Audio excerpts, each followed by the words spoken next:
Alright, I got her all wired up. I got the RCA jacks hooked in, which you can see right here, coming out the bottom. I've got them on this, got the stand on these pipe endings just so I can get access to the bottom and so that the wires can come out in a reasonable fashion.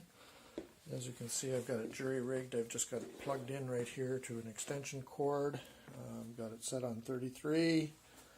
And here's the test. So we turn it on.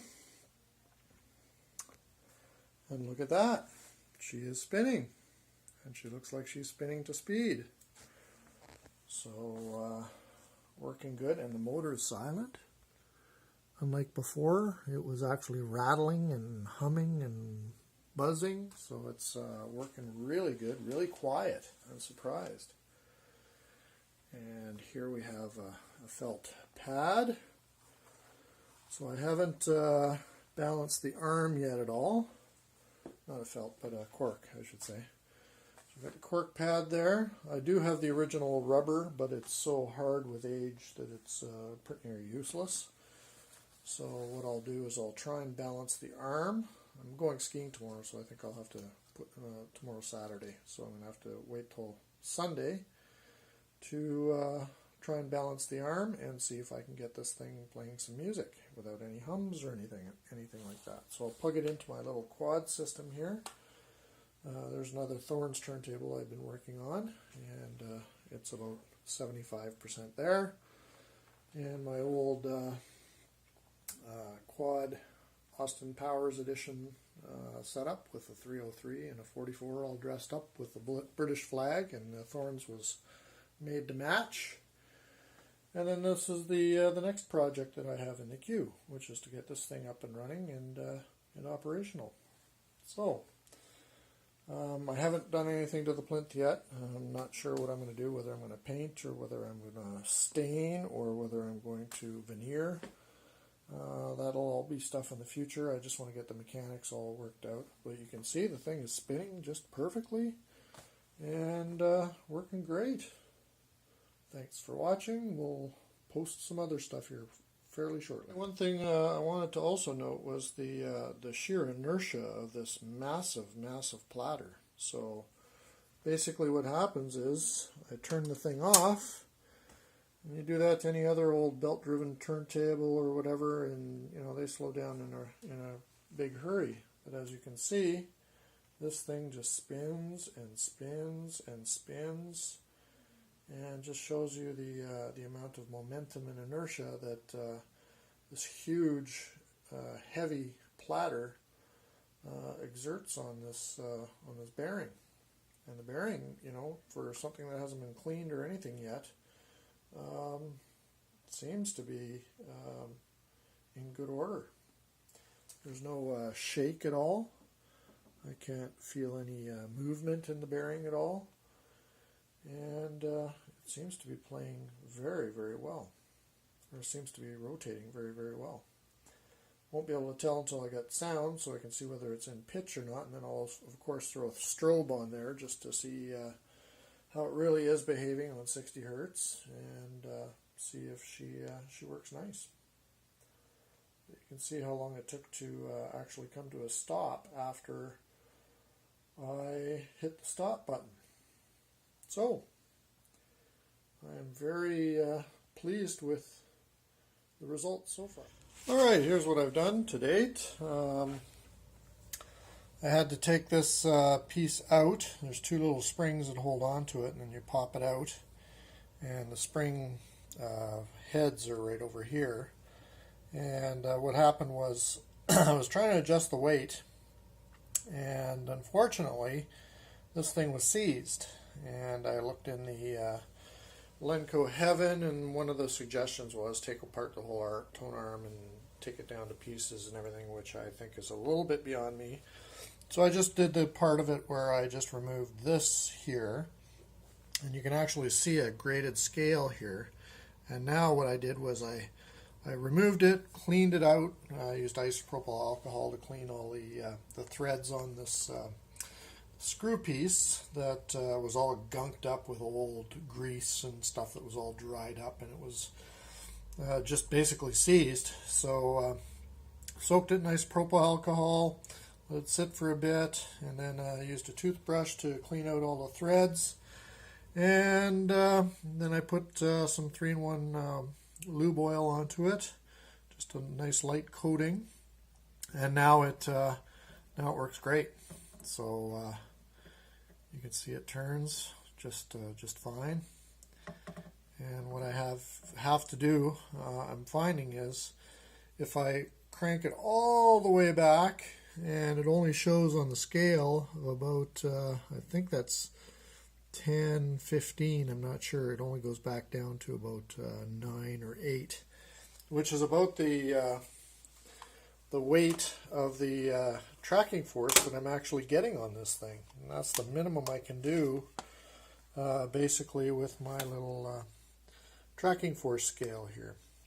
And of course I try to get it down to record playing level just to get it as accurate as possible.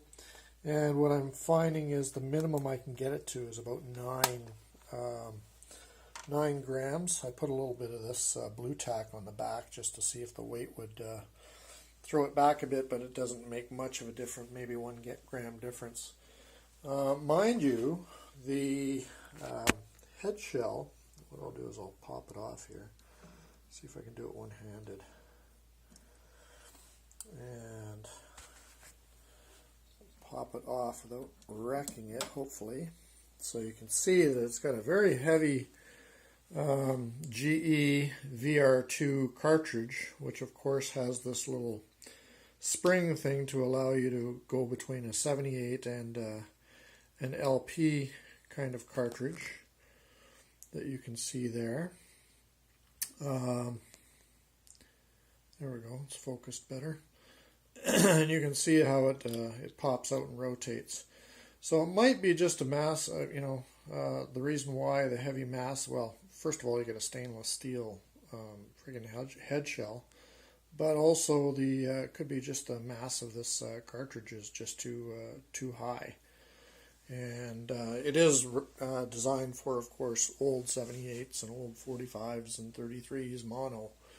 So this is actually in a mono configuration, as you see by the two wire leads only that are connected up to the cartridge. So it is a mono cartridge. So I'm going to try it with I've got a nice lightweight ortophon. What I'm going to do is take this one out and then put the ortophon on and see if I can get the tracking weight down on this thing, because as it stands, it is, I think, way too high to be practical for conventional LPs, and I might just find, and I think I've been reading that this cartridge is, or this tone arm is good for old style records, but if you want to play modern records, I'm thinking I'm probably going to have to change the tone arm, but we'll see. The other option would be, of course, put a tone arm in the back here, and that means redoing the plinth and all that sort of stuff. But we'll see. We'll play with it some more and see what we can get out of it. Of course, the plinth right now is unfinished, and I've just got this here just to show location. I'm probably going to go with a silver colored graphic on the front. And I'm not sure whether I'm going to paint or veneer or stain this one. But anyway, it's a nice solid turntable. When you turn it on, I'll put the head shell there. You can actually see that the platter spins up to speed pretty good. And it's pretty stable. I'd like to get a strobe on it. Haven't done that yet, but there it is off. And you'll see that this thing just spins and spins and spins, and it's very quiet. I put the new Russian idler wheel on it and tires, and compared to the old nylon one that I had, which I have over here in my drawer, my turntable drawer here somewhere. There we go. This, there's a spare tire for the one that's on it right now. And this is the old tire and wheel for the idler drive, and it just was making noise. It was skipping and clunking, and this is very hard and brittle. So good thing I changed it, and as you can see, all this while it's still rotating, and it's just coming to a stop pretty soon now. So great table. Still lots of work to do to get it up to speed. Still got to do the bearings. Want to make sure I'm getting sound and all that sort of stuff first. I spliced on some new really nice RCA jacks, and I also swapped out the wires, as you can see, and